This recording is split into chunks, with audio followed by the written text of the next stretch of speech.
Kasatlantas Polres Pasaman melaksanakan kegiatan penertiban lalu lintas secara estafet pada 4 titik, diantaranya Simpang Tugu Sawah Panjang, Simpang Tanjung Alai, Simpang 4 Talua Ambun, dan terakhir di Simpang 3 Panapa.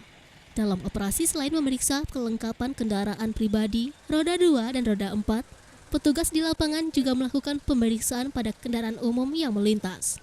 Dalam kegiatan operasi, selain pelanggaran kendaraan yang tidak memiliki TNKB dan pengendara yang tidak memakai helm mendominasi pelanggaran, kendaraan odol dan kendaraan knalpot bising juga menjadi sasaran dalam kegiatan. Kasatlantas Polres Pasaman menyampaikan dalam operasi kali ini, selain menertibkan pelanggaran kasat mata, anggota di lapangan juga mengutamakan melaksanakan himbauan dan teguran kepada pengendara.